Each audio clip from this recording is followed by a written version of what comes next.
Kamakailan lang nag-showdown ito na ang premyo ng mga sumali ay libreng biyahe sa magagandang tanawin sa Pilipinas.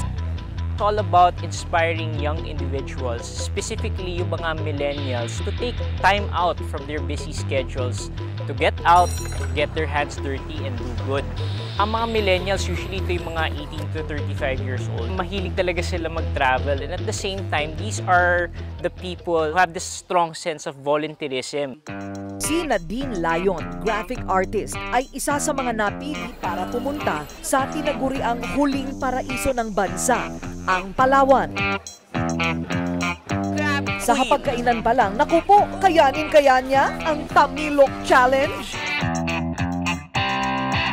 Parang siyang oyster na malansa. Kahit nagnguya ka ng nguya, hindi siya lumiliit. Lulunukin mo na lang. Nakipag-showdown din ang kanilang Team Palawan sa aktibidad ng mangrove reforestation sa Puerto Princesa. Pagtapak mo, lulubog ka ng mga 2 feet or 3 feet. So hindi ka makakagalaw.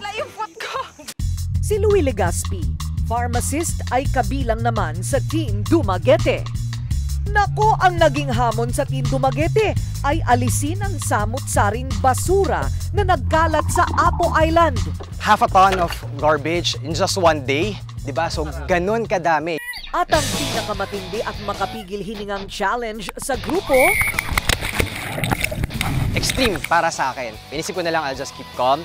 Andito na rin ako. Bukod sa Dumaguete, you also get to travel to Siquijor. Sobrang ganda. Beach. Pristine. walang takot ding sumabak ang teacher na si Izay Alvarez sa pagsubok sa kanilang Team Mindanao.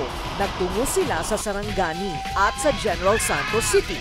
Tindi ng adventure ng isang water tubing experience.